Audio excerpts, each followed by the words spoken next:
بسم اللہ الرحمن الرحیم وبہ نستعین اللہم صل وسلم وبارک علی سیدنا محمد وعلی آلہ وصحبہ اجمعین۔ باب الایمان بالقدر۔ یہاں سے ایک مستقل باب بیان فرما رہے ہیں، ایمان بالقدر، تقدیر پر ایمان لانے کا بیان۔ حدیث جبریل میں پیچھے آپ پڑھ چکے ہیں، وَتُؤْمِنَ بِالْقَدَرِ خَيْرِهِ وَشَرِّهِ۔ جن جن باتوں پر ایمان لانا ضروری ہے ان میں سے ایک تقدیر پر ایمان لانا بھی ہے، اور یہ مسئلہ چونکہ بہت اہم بھی ہے اور اس مسئلے کے بارے میں بہت زیادہ اختلاف اور فرقہ بندی ہوئی، اس لیے اس کو سمجھنا بھی بہت ضروری ہے، اور اس میں عقیدہ حق کیا ہے وہ ہمارے سامنے اچھی طرح ہونا چاہیے۔ الایمان بالقدر، تقدیر پر ایمان لانے کا بیان۔ یہ بات معلوم ہونی چاہیے کہ قرون اولیٰ میں نبی کریم صلی اللہ علیہ وسلم کا دور، خلفائے راشدین کا دور بڑا بہترین زمانہ تھا۔ اس میں اس مسئلے میں کوئی اختلاف نہیں تھا اور کوئی گنجلک اور پیچیدگی نہیں تھی، سب لوگ اس کو آسانی سے سمجھتے تھے اور اس پر عمل ہو رہا تھا۔ آج بھی جو خالی الذہن لوگ ہیں ان کو اس مسئلے میں کوئی اینچ پینچ نظر نہیں آتی ہے، وہ بہت آسانی سے اس کو مان لیتے ہیں۔ لیکن ذرا جو لوگ عقل کے گھوڑے بہت دوڑاتے ہیں اور بہت زیادہ گہرائی میں اترتے ہیں، بال کی کھال نکالتے ہیں، ایسے لوگ ہی ہر زمانے میں اس تقدیر کے مسئلے میں فتنے میں مبتلا ہو جاتے ہیں۔ چنانچہ دور صحابہ بالکل آخر میں ہے، خلفائے راشدین کا زمانہ ختم ہو چکا۔ اس موقع پر ایک فرقہ وجود میں آیا جس کا نام ہے فرقہ قدریہ۔ نام تو ہے قدریہ لیکن وہ ہے تقدیر کے منکرین، تقدیر کا انکار کرتے ہیں۔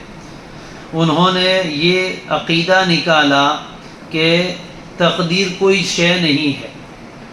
اب اس سے ابتدا ہوئی، بالکل یقین کے ساتھ نہیں کہا جا سکتا، لیکن ملک شام کی طرف ایک آدمی تھا، اس کا نام تھا معبد الجوہانی، قبیلہ جوہینہ سے تعلق تھا اس لیے جوہانی بن گیا، اور نام تھا اس کا معبد الجوہانی۔ اس نے ایک عقیدے کی بدعت نکالی، عقیدے کے اعتبار سے ایک نئی بات کہی اور کہا ان الامر انف، یہ جو کچھ دنیا میں ہو رہا ہے وہ سب پری پلاننگ نہیں ہے، پہلے سے طے شدہ منصوبہ نہیں ہے، از سر نو سارے معاملات ہو رہے ہیں۔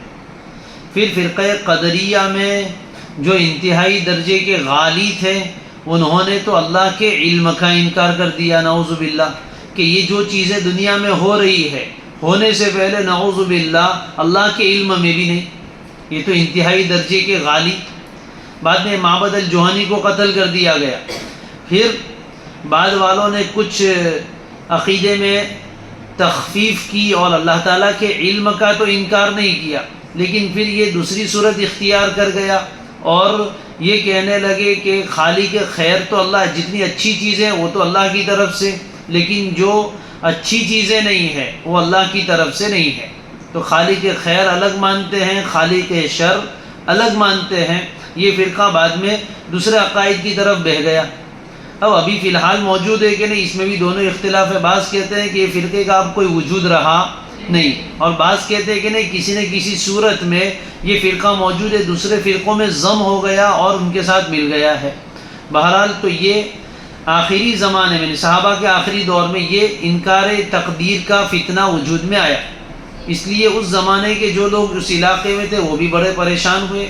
چنانچہ مسلم شریف کی پہلی روایت ہے جس کے ضمن میں حدیث جبریل آئی ہے، اس میں یہی ہے کہ دو شخص یحییٰ ابن یعمر اور دوسرے ایک، دونوں ساتھی حج کے سفر کے لیے مکہ مکرمہ آتے ہیں، ان کی ملاقات حضرت عبداللہ ابن عمر رضی اللہ تعالیٰ عنہما سے ہوتی ہے، ان کے سامنے وہ یہ مسئلہ پیش کرتے ہیں، تب حضرت عبداللہ ابن عمر رضی اللہ تعالیٰ عنہ نے اپنے والد کی سند، حضرت عمر کی سند سے حدیث جبریل بیان فرمائی تھی، اس لیے کہ اس میں تؤمن بالقدر کا تذکرہ ہے، اور فرمایا تھا کہ اگر وہ لوگ پہاڑ کے برابر سونا بھی اللہ کی راہ میں خرچ کرے تب بھی قبول نہیں ہوگا جب تک کہ تقدیر پر ایمان نہ لائے۔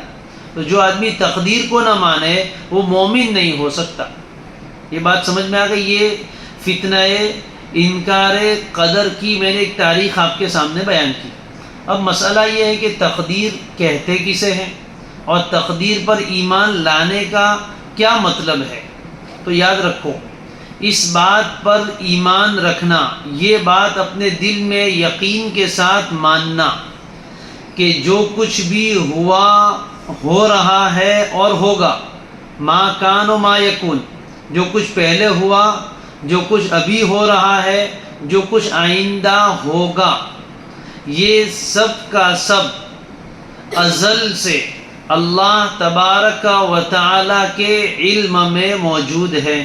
اللہ سب کچھ جانتے ہیں، کائنات کو پیدا کرنے سے پہلے مطلب کب سے؟ اس کی کوئی ابتدا نہیں، ازل کہتے ہیں جس کی کوئی ابتدا نہیں، جب سے اللہ کی ذات ہے اور اس کی ذات کی کوئی ابتدا نہیں، تو جب سے اللہ کی ذات ہے تب سے اللہ کی صفات ہے، اور اللہ کی صفات میں ایک صفت ہے علیم، اللہ ہر چیز کا علم رکھنے والا ہے۔ بکل شیء علیما، ان اللہ کان بکل شیء علیما، اللہ ہر چیز کا علم رکھنے والا پہلے سے ہی تھا، ازل سے ہی۔ تو جو کچھ ہوا، ہو رہا ہے اور ہوگا، یہ سب کا سب اللہ تعالیٰ کے علم میں ازل سے ہے، پہلے سے ہی ہے۔ کوئی چیز ایسی نہیں کہ جو اللہ کے علم سے باہر ہو۔ اس بات پر ایمان رکھنا، دنیا میں جو کچھ ہو رہا ہے، چاہے اچھا ہو یا برا، ایمان ہو یا کفر، طاعت ہو یا معصیت، شفا و صحت ہو یا بیماری، امیری ہو یا غریبی، خوشی ہو یا غم، جو کچھ بھی ہو رہا ہے وہ سب کا سب اللہ تعالیٰ کے علم میں ازل سے ہے، اس بات پر ایمان رکھنا۔ پھر اس سے آگے جو اللہ کے علم میں تھا، کائنات کو پیدا کرنے سے بہت پہلے اللہ تعالیٰ نے سب کا سب لوح محفوظ میں کتابت کروا دیا، لکھوا دیا۔ دو چیزیں ہوئی، علم میں تو ازل سے تھا، پھر کائنات کو پیدا کرنے سے بہت پہلے، ایک روایت میں 50,000 سال پہلے اللہ تعالیٰ نے لوح محفوظ میں یہ سب چیزیں لکھوا دی، جو کچھ ہوا، ہو رہا ہے اور ہوگا، سب کچھ پہلے سے لکھا ہوا آن دا ریکارڈ موجود ہے لوح محفوظ میں۔ دو چیزیں ہو گئی۔ نمبر 3، تیسرا اس بات پر ایمان رکھنا کہ اس وقت دنیا میں، کائنات میں جو کچھ بھی اچھا یا برا ہو رہا ہے وہ سب کا سب بعینہ ایسا ہی ہے جو تقدیر میں لکھا گیا ہے، لوح محفوظ میں لکھا گیا ہے۔ اس سے ذرہ برابر سرے منہ انحراف نہیں ہو سکتا، جیسا وہاں لکھا ہے ویسا ہی وجود میں آ رہا ہے۔ 3 چیزیں ہو گئی، اللہ کے علم میں ازل سے ہے، کائنات کو پیدا کرنے سے بہت پہلے، ایک روایت میں 50,000 سال پہلے سب کا سب لوح محفوظ میں لکھ دیا گیا ہے۔ نمبر 3، جیسا لکھا ہے ویسا ہی اس وقت وجود میں آ رہا ہے۔ اور اس کے ساتھ اس بات پر بھی ایمان رکھنا کہ جو کچھ ہو رہا ہے سب کچھ اللہ تعالیٰ کے پیدا کرنے سے ہو رہا ہے، اچھا بھی برا بھی۔ یہ ہوا تقدیر پر ایمان کا تفصیلی مطلب، سمجھ گئے؟ تو 3 درجے ہو گئے تقدیر کے۔ نمبر 1 پہلا مرتبہ ہے مرتبہ علم، نمبر 2 مرتبہ کتابت، اور نمبر 3 مرتبہ خلق۔ مرتبہ علم کا مطلب میں نے بتایا، ازل سے اللہ کے علم میں سب کچھ ہے، یہ ہے مرتبہ علم۔ تقدیر میں پہلا مرتبہ کون سا ہے؟ اس پر بھی ایمان رکھنا ہے، مرتبہ علم پر، کہ جو کچھ بھی ہوا، ہو رہا ہے، ہوگا، وہ سب کا سب ما کان و ما یکون اللہ تعالیٰ کے علم میں ازل سے ہی ہے، ٹھیک ہے۔ نمبر 2 جو اللہ کے علم میں تھا وہ اللہ تعالیٰ نے لوح محفوظ میں قلم کے ذریعے سے لکھوا دیا. جیسے کہ روایت آئے گی سب سے پہلے اللہ نے قلم کو پیدا فرمایا. قلم نے پوچھا اور قلم کو حکم دیا اکتب لکھ. پوچھا کیا لکھوں؟ جواب دیا مقادیر الناس، سب لوگوں کی تقدیریں لکھ ڈال. اور قلم نے ما کان و ما یکون لکھ دیا. جفت القلم بما هو کائن، جو کچھ ہونے والا تھا وہ سب کا سب قلم نے اللہ کے حکم سے لکھ دیا، اور لکھ کر قلم خشک ہو گئے. اب اس میں کوئی تبدیلی نہیں ہو سکتی. یہ کون سا مرتبہ ہوا؟ مرتبہ کتابت.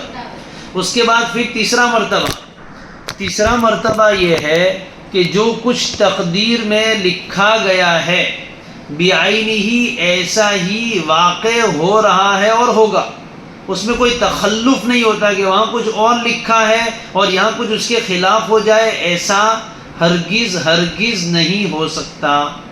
اور سب یہ کون سا تیسرا مرتبہ؟ اس کو بولتے ہیں مرتبہ خلق، پیدا کرنے کا مرحلہ، وجود پذیر کرنے کا مسئلہ، کہ جیسا اللہ نے لکھا ہے ویسا ہی وقت آنے پر اللہ تعالیٰ کی طرف سے دنیا میں وجود میں آ رہا ہے. اس بات پر ایمان رکھنا، یہ ہوا الایمان بالقدر. تفصیل سمجھ میں آ گئی؟ یہ تینوں مرتبے پر ایمان رکھنا ضروری ہے، مرتبہ علم، مرتبہ کتابت اور مرتبہ خلق و تقدیر. ٹھیک ہے؟ ان باتوں پر ایمان رکھنے کو ایمان بالقدر کہتے ہیں. ان میں سے کسی بھی بات کا انکار نہیں کر سکتے. ٹھیک؟ دو لفظ استعمال ہوتے ہیں، قضاء اور قدر. بولتے رہتے ہیں قضاء و قدر کے فیصلے ہیں. تو قضاء کے معنی فیصلہ، قدر کے معنی کوئی چیز پہلے سے پلان کر دینا. اس کو پہلے ایک مثال سے سمجھ لو، پھر دونوں کا فرق سمجھ لیتے ہیں. مسئلہ تقدیر کو سمجھنا ہو تو یوں سمجھیے جیسے کوئی آدمی مصور ہے، تصویر بنانے والا پینٹر ہے، آرٹسٹ ہے، جو آرٹ بناتا رہتا ہے اور نقشے بناتا رہتا ہے، تصویریں بناتا رہتا ہے. اب کوئی ڈرا اس کو کرنا ہے، کوئی چیز بنانا ہے، تو پہلے کیا کرے گا؟ وہ اپنے دماغ میں سوچے گا اور ایک خاکہ بنائے گا ذہن میں ہی کہ ایسا ایسا ایسا ایسا پینٹ ہونا چاہیے. پہلے تو ذہن میں آئے گا، یہ ذہن میں پہلے لائے گا. پھر ذہن میں جب اس کے سامنے ایک بات تیار ہو گئی تو اب کیا کرے گا؟ پینسل اور کاغذ لے گا اور اپنے ہاتھ سے اس کاغذ کے اوپر وہ تصویر بنا ڈالے گا. ہو گیا، تصویر بن گئی. اس کے بعد اس مصور نے وہ کاغذ اٹھا کر ایک بچے کو دے دیا، اپنے شاگرد کو دے دیا کہ اس میں رنگ بھر دو، کلر کر لو. اب وہ کلر کرنے والا جو طالب علم اور اسٹوڈنٹ ہے وہ کیا کرے گا؟ جتنا اس نے نقشہ بنایا ہے، جتنی صورت اور تصویر بنائی ہے اسی کے اندر رنگ کرے گا نا، باہر تو نہیں کرے گا. 3 درجے ہو گئے. اسی طرح جیسے اس مصور نے پہلے اپنے ذہن میں ایک صورت بنائی، وہ ہے مرتبہ علم، پھر کاغذ پر قلم کی مدد سے اس کی تصویر بنائی، یہ ہے مرتبہ کتابت. ٹھیک ہے؟ اور پھر اس میں رنگ بھر دیا، یہ ہے مرتبہ خلق و تقدیر. ٹھیک ہے؟ اب اس کے ذہن میں جیسا تھا ویسا ہی کاغذ پر آیا، اور کاغذ پر جیسی تصویر بنی ہے رنگ اسی کے اندر رہے گا، باہر نہیں نکلے گا. دوسری مثال لینا ہو تو یہ مثال سمجھ لیجئے کہ جیسے ایک خالی زمین ہے جس پر کچھ نہیں ہے. ایک آدمی کو اس پر کیا بنانا ہے؟ مکان بنانا ہے. تو کیسے مکان بنے گا؟ پہلے آرکیٹیکٹ ہوگا، نقشہ بنانے والا. وہ آرکیٹیکٹ کو آپ بتائیں گے میری اتنے بائی اتنی زمین ہے، اس میں ایک مجھے مکان بنانا ہے، اتنی اتنی چیزیں چاہیے. تو آرکیٹیکٹ کیا کرے گا؟ پہلے ذہن میں ایک نقشہ بنائے گا کہ اتنے کمرے بنانے ہیں اور اتنا کچن، یہ ڈائننگ ہال، یہ بیڈ روم، یہ اتنے ٹوائلٹ، باتھ روم، یہ وہ سب چیزیں کیا کیا ہونی چاہیے. ذہن میں اس نے ایک نقشہ بنا لیا، ذہن میں ایک سوچا علم کہ کدھر بیڈ روم آئے گا، کدھر ڈرائنگ روم آئے گا، کدھر اور کچن آئے گا، کدھر واش روم آئے گا، کدھر کون سا روم آئے گا. وہ سب اس نے اپنے ذہن میں سوچ لیا، یہ مرتبہ علم. پھر اس نے کیا کیا؟ ایک کاغذ کے اوپر نقشہ بنایا. پلان بناتا ہے نا، اس کو بولتے پلان بنا لیا ہے آرکیٹیکٹ نے. اب کاغذ کے اوپر اس نے وہ نقشہ ڈرا کر دیا قلم کی مدد سے کہ اتنے سے اتنا فٹ کا بیڈ روم اور اتنا یہ وہ سب، یہ مرتبہ کتابت ہو گیا. پھر اس کے بعد آن دا سائٹ، یعنی جو زمین ہے اس کی، وہاں وہ آئے گا اور کانٹریکٹر کو ساری چیزیں سمجھا دے گا کہ یہ چیزیں بنانی ہے. اب آرکیٹیکٹ نے جو نقشہ بنایا ہے اسی کے مطابق کانٹریکٹر اس عمارت کو وجود دے گا. تو عمارت تو بعد میں وجود میں آئی ظاہر میں، لیکن پہلے کہاں موجود تھی؟ آرکیٹیکٹ کے ذہن میں. پھر کہاں موجود ہوئی؟ کاغذ پر اور پھر اس کے بعد زمین پر وجود میں آئی. اسی طرح جو کچھ ابھی وجود میں آ رہا ہے پہلے اللہ کے علم میں تھا، پھر اس کے بعد تقدیر کے لوح محفوظ میں آیا، اور اس کے بعد پھر جیسا وہاں ہے ویسا ہی ابھی وجود میں آ رہا ہے. بات سمجھ میں آ گئی؟ تو یہ کوئی مشکل بات نہیں، اللہ تعالیٰ کے علم میں سب کچھ، اس لیے کہ اس کا علم ازلی ہے. تو یہ اتنا آسان مسئلہ ہے جو سمجھ میں آنے میں کوئی مشکل نہیں ہے. بھائی ایک انسان اپنا مکان بنانے سے پہلے ذہن میں پورا خاکہ بنا لیتا ہے، تو اللہ تعالیٰ نے یہ پوری کائنات بنائی تو اس سے پہلے اس کے پاس کوئی پلان ہی نہیں، ایسا نہیں ہو سکتا. تو گویا دنیا میں جو کچھ ہو رہا ہے پہلے سے اللہ کے علم میں ہے. اتنی بات بھی سمجھ میں آ گئی. اب وہ لے لیتے ہیں قضا اور قدر کا فرق. یہ دو لفظ بعض تو کہتے ہیں دونوں مترادف ہے، یہ تقدیر کا جو معنی ہے وہی قضا کا بھی معنی ہے، اور بعض کہتے ہیں قضا کا معنی اللہ تعالیٰ نے ازل میں جو فیصلہ کیا ہے چیزوں کے بارے میں وہ اجمالی فیصلے کو قضا کہتے ہیں، اور اس کی جو تفصیلات جب دنیا میں واقع ہوتی ہے تو اس کو قدر کہتے ہیں. اور بعضوں نے اس کے برعکس کہا ہے کہ اللہ نے جو فیصلہ کیا وہ قدر ہے، اور جب دنیا میں وجود میں آتا ہے تو وہ قضا ہو جاتی ہے. بہرحال دونوں باتیں کہی گئی ہے. قضا و قدر بعض کہتے ہیں مترادف ہے، ایک ہی معنی کے دو لفظ ہیں، بعض کہتے ہیں کہ دونوں کا معنی الگ ہے. اللہ کا اجمالی فیصلہ قضا ہے، اور جب وہ تفصیلات کے ساتھ دنیا میں وجود میں آتا ہے تو وہ قدر ہے، اور بعض اس کا برعکس کہتے ہیں. بات سمجھ میں آ گئی؟ اس سے ایک بات یہ بھی سمجھ لیجئے کہ مسئلہ تقدیر علم الہی اور قدرت الہی کا مسئلہ ہے. اگر کوئی آدمی تقدیر کا انکار کرے تو اللہ کے علم کا انکار لازم آئے گا. سمجھ گئے؟ اور اللہ کے علم کا انکار کرے تو علم نہیں ہے تو کیا ہوگی؟ علم کی ضد کیا ہے؟ جہالت. علم نہیں ہے تو جہالت ہوگی. نعوذ باللہ، اللہ جہالت سے پاک ہے. یعنی اگر کوئی یہ مانے کہ یہ چیز وجود میں آنے سے پہلے نعوذ باللہ ثم نعوذ باللہ اللہ کو علم نہیں تھا، تو مطلب کیا ہوا؟ جہالت تھی. اور جہالت یہ بہت بڑا عیب ہے، اس کی نسبت اللہ کی طرف نہیں کی جا سکتی. الا یعلم من خلق. قرآن میں اللہ نے جگہ جگہ فرمایا انا کل شیء خلقناہ بقدر. ہر چیز کو ہم نے تقدیر سے پیدا کیا. ایک اندازہ اللہ کے یہاں مقرر ہے، اسی اندازے کے مطابق وہ چیزیں وجود میں آئے گی. اسی طرح فرمایا ما اصاب من مصیبت فی الارض ولا فی انفسکم الا فی کتاب من قبل ان نبرأها. جو بھی کوئی مصیبت آتی ہے چاہے زمین میں آئے یا تمہاری جانوں میں آئے، یہ پہلے ہی ایک کتاب میں لکھی ہوئی موجود ہے. من قبل ان نبرأها، اس سے پہلے کہ ہم اس کو پیدا کریں. ان ذلک علی اللہ یسیر. کوئی کہے یہ کیسے ہو سکتا ہے؟ اللہ نے فرمایا اللہ کے لیے بہت آسان ہے. اللہ کے لیے یہ بہت آسان ہے. اب جن لوگوں کو اس مسئلے تقدیر میں اعتراضات ہوئے، انکار کیا، اس کی وجہ کیا؟ انہوں نے کیا بات کہی؟ وہ یہ کہتے ہیں کہ اللہ کو اگر پہلے سے سب کچھ معلوم تھا تو پھر پیدا کیوں کیا؟ اگر اللہ کو کافر کے بارے میں پہلے سے علم تھا کہ یہ کفر کرے گا تو پھر اس کو پیدا ہی کیوں کیا؟ اس لیے کہ کفر تو اللہ کی نافرمانی ہے. ظالم کے بارے میں علم تھا کہ یہ ظلم کرے گا تو پھر اس کو پیدا کیوں کیا؟ ارے سب سے بڑی بات یہ کہ ابلیس کو کیوں پیدا کیا؟ اللہ کو پتا تھا کہ یہ جا کے دنیا میں فساد مچانے والا ہے، تو پھر اس کو پیدا کیوں کیا؟ ان چیزوں کی نسبت اللہ کی طرف نہیں کر سکتے. یہ نہیں کہہ سکتے کہ اللہ نے ابلیس کو پیدا کیا. کافر کفر کرتا ہے تو یہ کہیں گے اللہ تو نہیں چاہتے کہ کفر کرے، لیکن پھر بھی وہ کفر کر رہا ہے. یہ کون کہتے ہیں؟ تقدیر کا انکار کرنے والے. تو جواب یہ ہے کہ جناب یہ تقدیر کا مسئلہ جبر کا مسئلہ نہیں ہے. یعنی تقدیر میں کوئی بات لکھ دی تو اس سے یہ لازم نہیں آتا کہ انسان مجبور ہو گیا. سمجھے؟ تقدیر میں کوئی بات لکھ دینے سے یہ بات لازم نہیں آتی کہ انسان اب وہ کرنے پر مجبور ہو گیا، بلکہ یہ کہا جائے گا کہ بہت آسان لفظوں میں سمجھ لیجئے. ایک تو کہنے کا انداز یہ کہ تقدیر میں اس کے لیے زنا لکھا تھا اس لیے اس نے زنا کیا. تو تقدیر میں لکھا تھا اس لیے کیا، یہ غلط ہے. یوں کہیے یہ کرنے والا تھا اس لیے تقدیر میں لکھا تھا. وقت سمجھ رہے؟ یہ لکھا تھا اس لیے اس نے زبردستی، کسی نے کوئی زبردستی پکڑ کے اس سے یہ کام کروایا. نہیں، اس نے اپنے اختیار سے کیا، اللہ کے علم میں تھا کہ اپنے اختیار سے ایسا کام کرے گا، اس لیے اللہ نے پہلے سے تقدیر میں لکھ دیا۔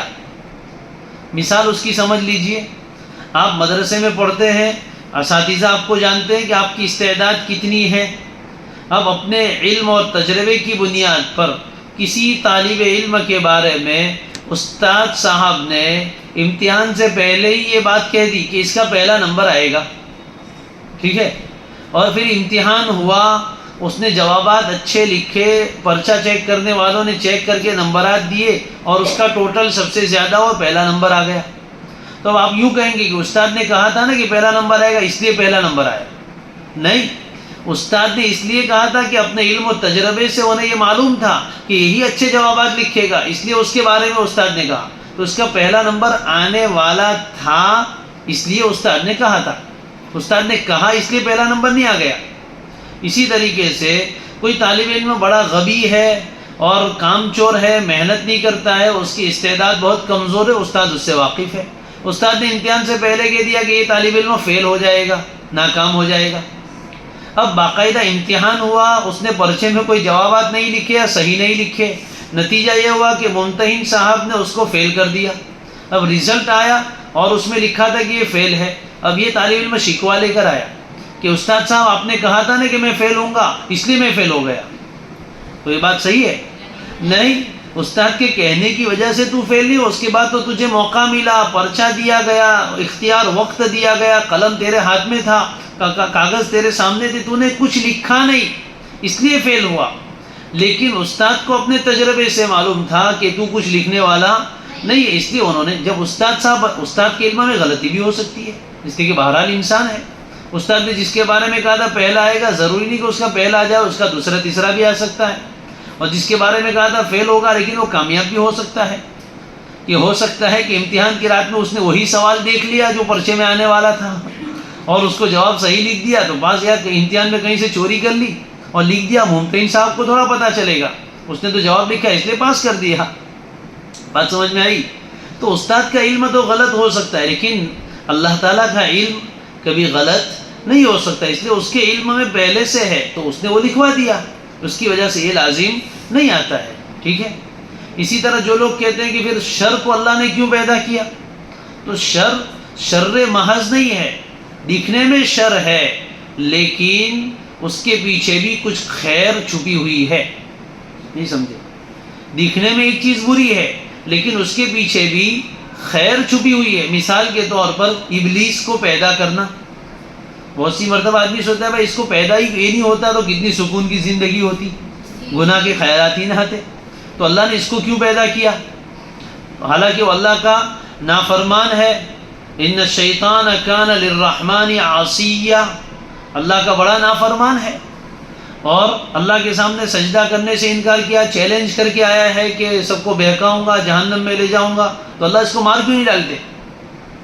ارے مار سکتے ہیں کہ نہیں، لیکن نہیں کر رہے ہیں، اس کو مہلت دی ہے، موقع دیا ہے، اختیارات دیے، جیسے پچھلے باب میں پڑھ گیا ہے، تو یہ سب دیا ہے، بظاہر یہ برا لگتا ہے لیکن حقیقت میں اس میں حسن ہے کہ اگر ابلیس نہ ہوتا تو پھر نیک آدمی کی نیکی ظاہر کیسے ہوتی؟ وَبِالْأَزْدَادِ تَتَبَيَّنُ الْأَشْيَاءُ، ارے سبھی اچھے ہوتے تو اچھے کو اچھا کون کہتا؟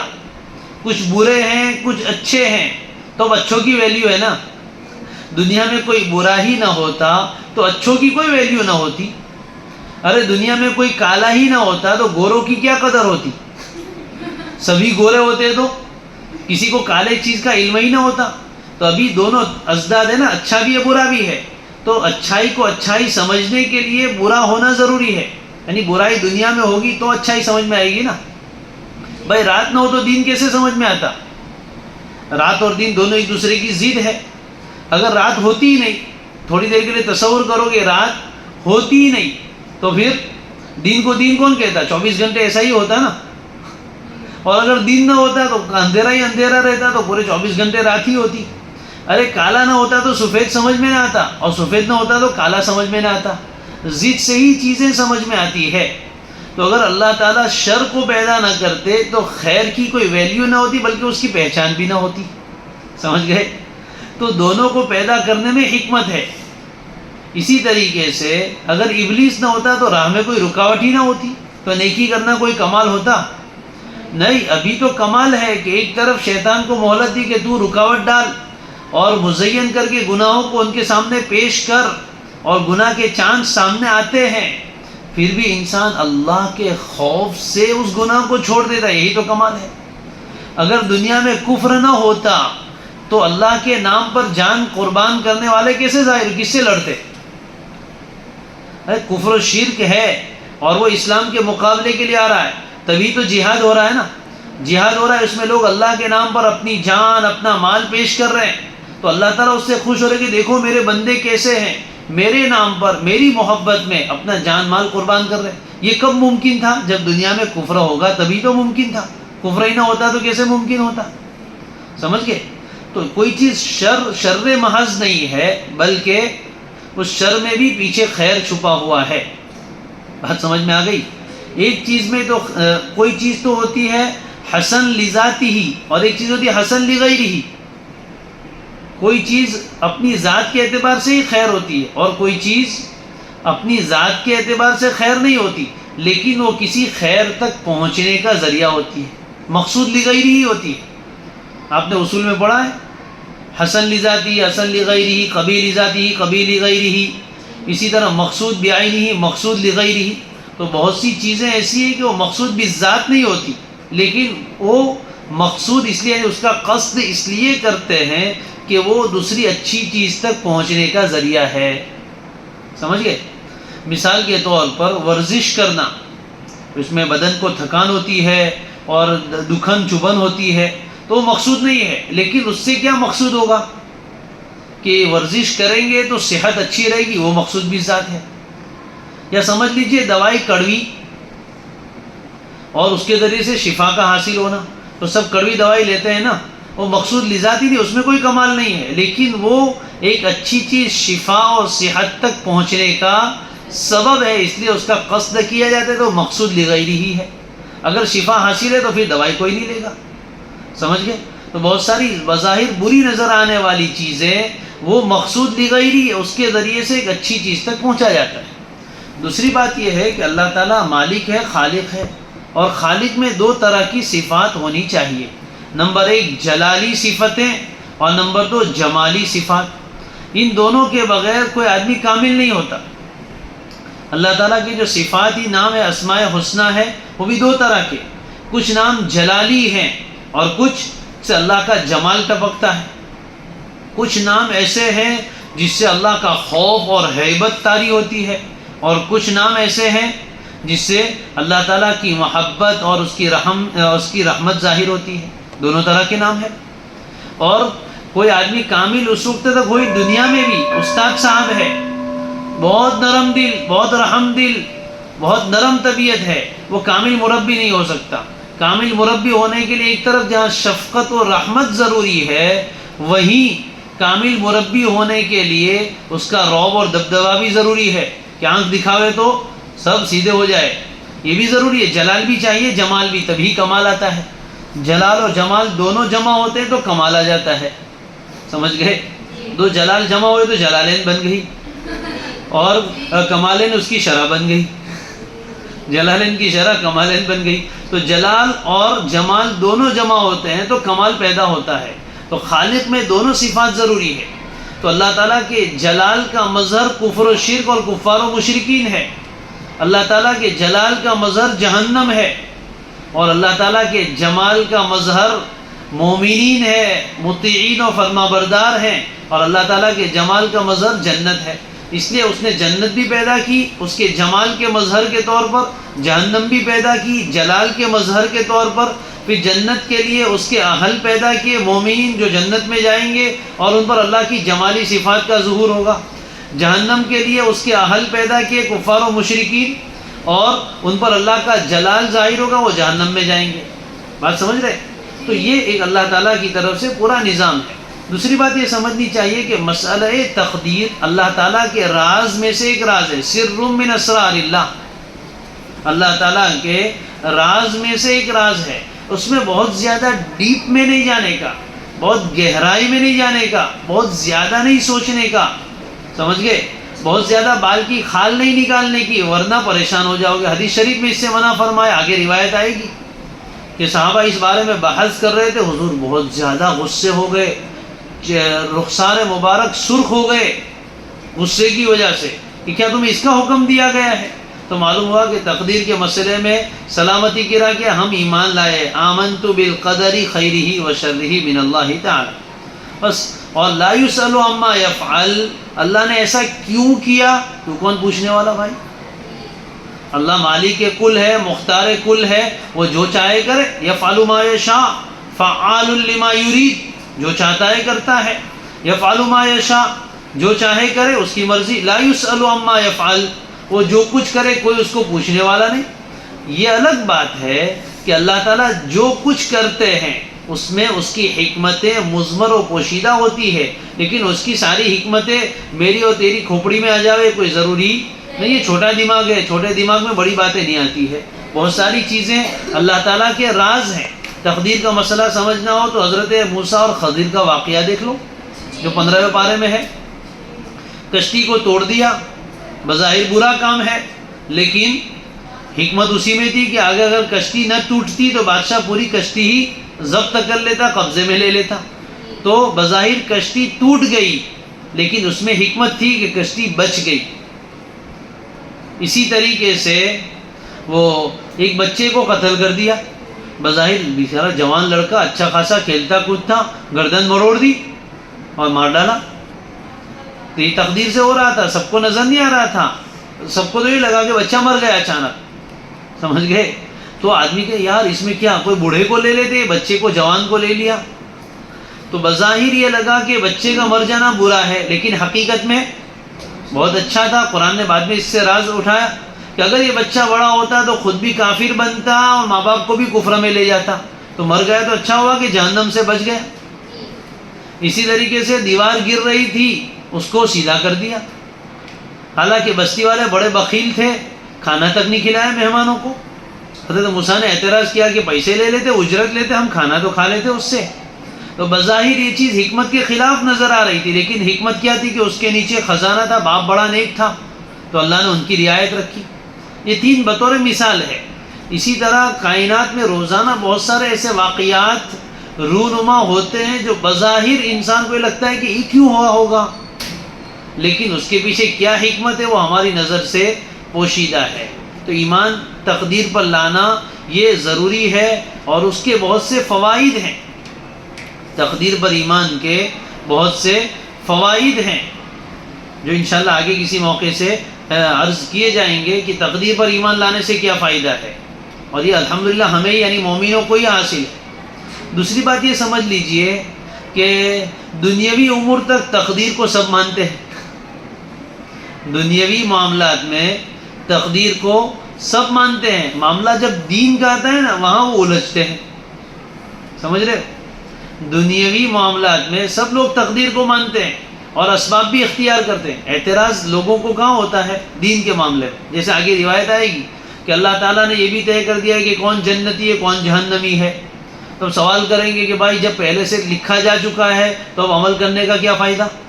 اگر ہمارے حق میں جنتی ہونا لکھا ہے اللہ نے تو پھر ہم جنتی ہی ہوں گے نا۔ اب عمل کرے یا نہ کرے، نماز پڑھے یا نہ پڑھے، کیا فرق پڑتا ہے؟ کیا ضرورت ہے نماز پڑھنے کی؟ اس لیے کہ اللہ نے تو پہلے سے لکھ ہی دیا ہے نا، اگر جنتی لکھا ہے تو ہم جنت میں ہی جائیں گے چاہے نماز پڑھے یا نہ پڑھے، ہاں؟ اور اگر خدا نہ خواستہ کسی کے لیے جہنمی ہونا لکھا ہے تو اب عمل کرنے کا کیا فائدہ؟ وہ کتنی بھی نمازیں پڑھ لے گا لیکن جائے گا تو جہنم میں، اس لیے کہ تقدیر میں لکھا ہے۔ سمجھ گئے؟ تو یہاں یہ بات کہہ کر وہ تقدیر کو بہانہ بناتے ہیں، حالانکہ دنیاوی امور میں کوئی ایسا کرتا نہیں ہے۔ دنیا میں ان کو کہو بھائی روزی بھی تو اللہ نے لکھ دی ہے نا، کہ کاروبار بند کر دو، تقدیر میں لکھا ہے تو مل جائے گی روزی، کیوں کاروبار کرتے ہو، دکان کیوں کھولتے ہو اور جاب کیوں کرتے ہو، بیٹھے رہو گھر میں آرام سے۔ اللہ نے روزی یعنی پیٹ میں بیماری آئی تو دوائی کیوں لیتے ہو، شفا لکھی ہے تو مل جائے گی، مت لیا کرو۔ بھوک لگی ہے تو کھانا کیوں تلاش، اللہ نے تقدیر میں لکھا ہے تو پیٹ خود سے بھر جائے گا۔ لیکن وہاں کوئی ایسا کرتا، وہاں سب اسباب اختیار کرتے ہیں۔ سمجھ میں؟ دنیاوی امور میں سب اسباب اختیار کرتے ہیں، اور دینی امور کی بات آتی ہے تو وہاں یہ کہتے ہیں، حالانکہ یہ مسئلہ ان کی غلط فہمی پر مبتلا ہے۔ اللہ تعالیٰ نے تقدیر ادھوری نہیں لکھی ہے، تقدیر تفصیلی ہے، یعنی کسی کے لیے جنتی ہونا لکھا ہے تو جنتی ہونے کے اسباب بھی لکھے ہیں، اور کسی کے لیے جہنمی ہونا لکھا ہے تو جہنمی ہونے کے اسباب بھی لکھے ہیں۔ کسی کے لیے روزی لکھی ہے تو یہ بھی لکھا ہے کہ کہاں سے ملے گی، یہ آدمی محنت کرے گا، یہ اسباب اختیار کرے گا تو وہاں سے اس کو روزی دیں گے، یہ لکھا ہے۔ تو اسی طرح جنت والوں کے لیے یہ بھی لکھا ہے کہ یہ نمازیں پڑھے گا اور یہ تلاوت کرے گا، یہ اعمال کرے گا، ان گناہوں سے بچے گا، اس لیے ہم اس کو جنت دیں گے، اور یہ کفر کرے گا، یہ فلاں گناہ کرے گا، اس لیے جہنم میں ڈالیں گے۔ تو اسباب بھی لکھے ہیں اور مسببات بھی لکھے، تقدیر ادھوری نہیں ہے۔ بات سمجھ میں آ گئی؟ لہذا جس طرح دنیا میں اسباب اختیار کرتے ہیں ویسے ہی دینی امور میں بھی انسان کو اسباب اختیار کرنے کا مکلف بنایا گیا ہے۔ اللہ نے حکم دیا نماز پڑھو، بس بات ختم ہو گئی۔ اب یہ سب تمہیں اس کے پیچھے پڑھنے کی کیا ضرورت ہے کہ میری تقدیر میں کیا لکھا ہے؟ یہ اعمال جتنے بھی ہیں وہ سب امارات اور علامات ہے۔ آپ یہ دیکھو کہ اللہ نے ہم کو کس کام میں لگایا ہے، محنت کر کے وہ کام کرنے کا اختیار دیا، انسان کو مجبور محض نہیں بنایا۔ اس سلسلے میں پھر 3 فرقے ہو گئے تقدیر کے مسئلے میں۔ کچھ لوگ تو تقدیر میں افراط میں مبتلا ہوئے اور کچھ تفریط میں، اور اہل السنت والجماعت معتدل ہے، سمجھ گئے؟ ایک جماعت نے یہ کہا کہ تقدیر پر ایسا ایمان لاؤ کہ جیسا لکھا ہے ویسا ہی ہوگا، انسان مجبور محض ہے، مشین کی طرح۔ جیسے سوئچ چالو کر دی تو پنکھا گھومتا رہے گا، تم اس کو نہ کہو تب بھی گھومے گا، تو پنکھے کا کوئی اختیار نہیں گھومنے میں، سوئچ آپ نے چالو کی تو اب پنکھا گھومتا رہے گا۔ تو انسان کو کیسا بنا دیا؟ مشین کی طرح مجبور محض بنا دیا کہ تقدیر میں لکھا ہے تو اب یہ تم چاہو یا نہ چاہو ہو ہی جائے گا، انسان مجبور محض ہے۔ یہ بعض لوگوں نے کہا یہ فرقہ جبریہ ہے، کہ بہت جبرے ہیں، انسان کو مجبور مانتے اس لیے جبریہ ہے، مجبور محض ہے، یعنی انسان کا کوئی اختیار نہیں، اس لیے وہ جزا و سزا کے منکر ہو گئے کہ جو آدمی نماز پڑھ رہا ہے اس میں اس کا کوئی اختیار نہیں، آٹومیٹک ہو رہی ہے، اس لیے اس پر ثواب کیسے؟ اس نے تو کچھ کیا نہیں، یہ تو تقدیر میں لکھا تھا اس لیے مجبوری میں کر رہا ہے۔ اور کوئی زنا کر رہا ہے تو کہ اس پر بھی کوئی گناہ نہیں، مجبور ہے، تقدیر میں لکھا تھا تو، سمجھ گئے؟ یہ مسلک تو بالکل باطل بلکہ ابطل ہے، بات سمجھ میں آ گئی؟ اس لیے کہ ہر انسان اپنی عقل سے سمجھ سکتا ہے کہ بھائی انسان ایسا مجبور محض نہیں ہے۔ ایک یہ ہے اپنی اختیار سے کوئی حرکت کرنا، اور ایک یہ آٹومیٹک ہو، جیسے کسی آدمی کو نعوذ باللہ اللہ حفاظت فرمائے راشے کی بیماری ہو جائے، راشا مطلب جس میں ہاتھ ایسا وائبریٹ ہوتا رہتا ہے، تو راشے کی بیماری ہے، اس کا ہاتھ ہلتا ہی رہتا ہے، وہ نہ چاہے تب بھی ہلتا ہے، ہاتھ میں پیالی پکڑے تو بہت ہلتی ہے، قلم پکڑے تو بہت ہلتا ہے، یہ راشے کی بیماری والا آدمی، اس کا بھی ہاتھ حرکت کر رہا ہے، اور ایک ہمارے جیسے صحت مند آدمی کا ہاتھ کا حرکت کرنا، دونوں میں فرق ہے کہ نہیں؟ پہلے آدمی راشے والے کا اختیار نہیں، اور ہم جب چاہے ہاتھ ہلاتے ہیں، جب چاہے ہاتھ کو روک سکتے ہیں، تو یہ اختیار ہمارے پاس ہے، اس کے پاس نہیں ہے، تو دونوں میں فرق سمجھ رہے ہیں، بالکل واضح ہے، عقل سمجھتی ہے۔ تو انسان کو اللہ نے مجبور محض نہیں بنایا۔ آپ چاہے تو ابھی سبحان اللہ پڑھنے جاؤ گے تو زبان رک جائے گی کہ نہیں پڑھ سکتے، اور اگر نہیں پڑھنا چاہے تو آٹومیٹک نکلے گا بھی نہیں، اختیار ہے کہ نہیں؟ نماز پڑھنا چاہے تو پڑھ سکتے ہیں، اور نہ پڑھنا چاہے تو زبردستی کھڑے ہو کے پڑھی بھی نہیں جائے گی۔ تو ایک فرقہ تو جبریہ کا، دوسرا تفرید میں چلا گیا، انہوں نے تقدیر کا ہی انکار کر دیا، معتزلہ خوارج۔ وہ کیا کہتے ہیں؟ انسان اپنے افعال کا خود خالق ہے، اللہ تعالیٰ پیدا نہیں کرتے، انسان اپنے افعال خود سے پیدا کرتا ہے، سمجھے؟ یہ معتزلہ خوارج ہے، یہ بھی مذہب باطل ہے، اس لیے کہ اللہ تعالیٰ خود فرماتے اِنَّا كُلَّ شَيْءٍ خَلَقْنَاهُ اللَّهُ خَالِقُ كُلِّ شَيْءٍ۔ قرآن میں اللہ ہر چیز کو پیدا کرتا ہے، خلق اللہ کا ہے، بندہ کاسب ہے، اللہ خالق ہے، بندہ کاسب ہے۔